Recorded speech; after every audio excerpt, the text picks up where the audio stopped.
Okay, I'm Linda Rogers. My name is Holly Norman. I'm John Avant. My name is Donald Dixon. I got to know George through our ministry at First Baptist Concord. I've known George for about 20 years. 2 years ago, when I became pastor here, I met one of the most wonderful human beings that anyone will ever have the privilege to meet. After I retired, got to know George, I guess, about 12 years ago. George is just basically was our bus driver. He also was our biggest cheerleader. Sometimes we felt a little isolated, so he would always come in and just kind of give us a cheer and go around and hug and, encourage everyone. He and I work in the handyman ministry, and George originally started the ministry. George has never changed in that period of time that I've known him. Even before his illness, George was the epitome of what it was to be a Christian.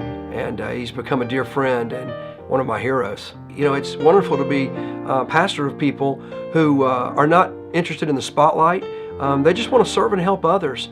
And George has done that along with so many others that he shares within this ministry for who knows how many people, hundreds of people through the years. I really got to know him when we were working with him at the church when we were building the sets for the Vacation Bible School and Christmas plays. He never let you know what was going on, if he had any troubles, he never let you know, but he always wanted to know what was going on in your life. George always had a smile on his face, was never down, even through his period of time with his cancer. He always came and gave everyone a hug. The way that he cared for the special needs children, that became one of his burdens that he took on, that he enjoyed being with them. But he's a person that always you enjoyed being with because he was a happy person. George and those that work with him are always there. And to me, people who serve like that with no real limelight or credit are really the most like Jesus.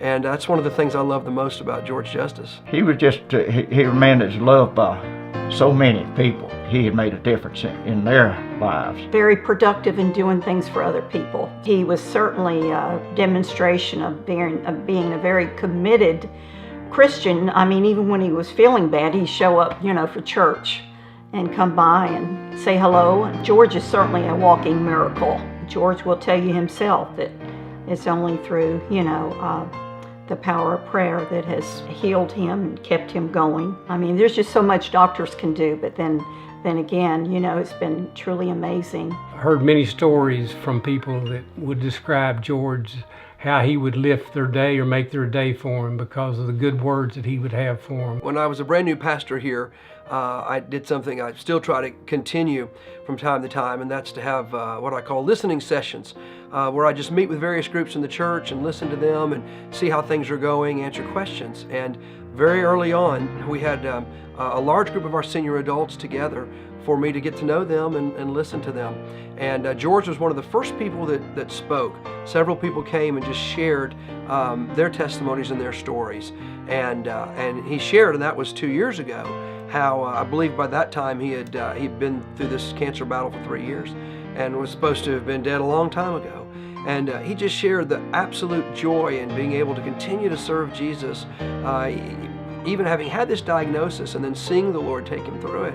And I remember thinking, wow, as a pastor, for this to be one of the first senior adults I meet is pretty special because this is a man of great faith. And we appreciate you. We admire you. George, I just wanted to tell you how much we love you. Certainly have been an example of God-spirited man. You always gentle, kind, always thinking of others. That you've been such a wonderful mentor to me and meant so much to me and my family. And I just want to thank you from the bottom of my heart. I'm just thankful to have had the privilege to know you.